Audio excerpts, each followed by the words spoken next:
The cold and nameless world has spun around its parent star for 10.2 billion years, and barring any sudden third body problems, it will keep on spinning for 10 trillion more. It is 2.4 Earth masses of rock, water, and trace organic compounds tidally locked to its parent M6V red dwarf at a cozy 0.041 astronomical units at a brisk 221-hour sidereal year.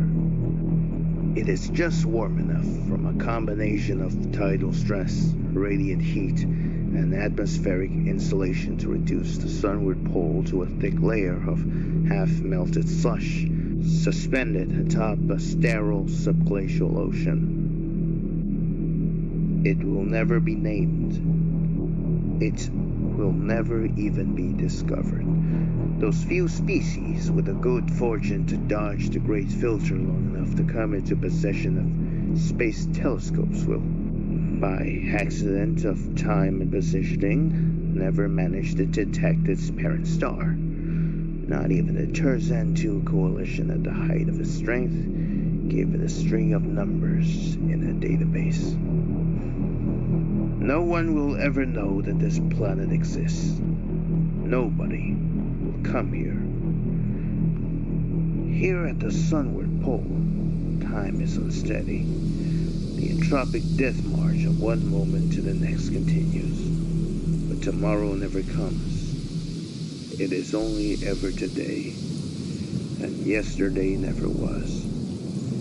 An iceberg drifts in the midst of the great field of pack ice below the baleful eyes of the nameless star. The wind howls. It is the only sound the planet has ever known, besides the creak of ice and the lapping of a dead ocean. The storm will not end until, at last, the planet loses its atmosphere. The hot air rises forever, and the cold, all teeth and sharp edges sweeps in from the glacial walls. Below the ice, there is the ocean that spans the entirety of the world. The ice is thin enough here in the eye of the storm, below the eye of the sun, that a little light might reach the ocean below. It illuminates nothing, an empty expanse of blue, deeper below, lighter above, stretching off into a distance that cannot be gauged under the white-blue mosaic that serves as roof and prison. One could swim forever in a single direction and never arrive anywhere at all. The only way to go is down. The spectrum of visible light is eaten up wavelength by wavelength, color by color. Down. Red is gone. No blood, no roses, no hearts. Down. Orange is next. No sunsets. Down. Yellow's taken. No gold, no buttercups. Down. Green is lost. No leaves, no moss, no growing things. Down. Blue fades to nothing. No sky. Down. Indigo dies. Twilight dies with it. Down. Violet. There are no kings here. And now, nothing. Here are the fulgent depths, the dark that is closest kin and confidant to the tohu wabohu that preceded every lesser night. Still further there is to go, as water, like a granite slab, bears down with an immeasurable weight.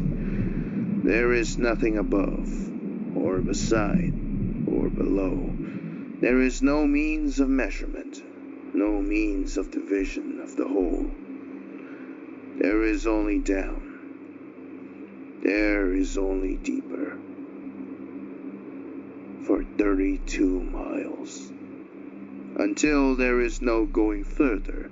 Here, the pressure of the water above is so great that the water below has been forced into an invincible expanse of exotic ice. Whatever topography it possesses, whatever hills and valleys and rifts and pits and peaks mars its surface, is unknowable behind the veil of deathless night. At the very bottom of the water column, in this place that will never be touched by light or thought, there is a presence, something, a shadow, a ghost, a weight, that sight and touch and hearing can never know, yet it remains when the senses fail. The presence speaks, not with the crude vibrations of base matter trapped in the causal shackles of signifies and significance.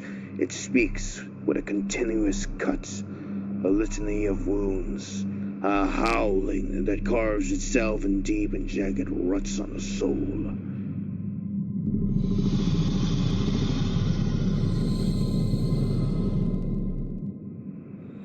Nobody hears it.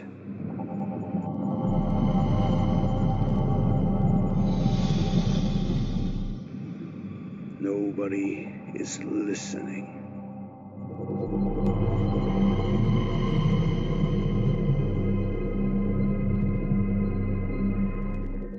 Nobody knows what drove this presence to these blind and timeless depths. Nobody knows what wounded it.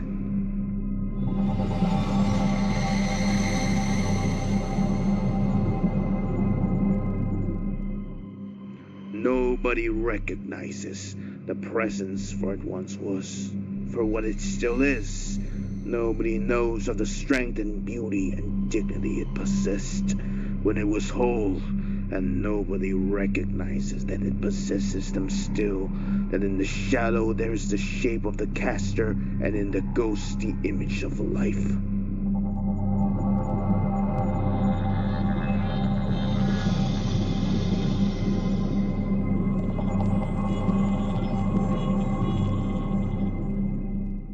Nobody withholds pity for the presence. Pity is a tool of the contemptuous, a thing of disdain, a vehicle by which the suffering of the other is placed below the giver of false sympathies.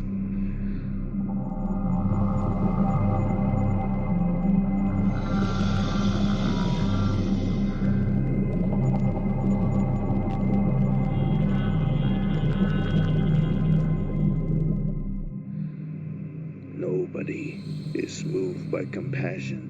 Nobody breaks from their comfortable inertia.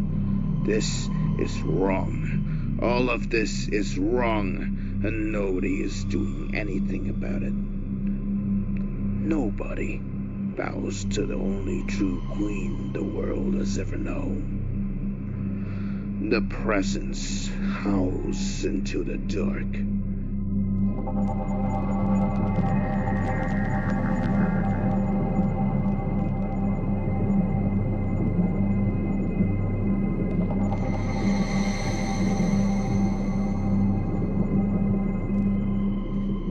And nobody says I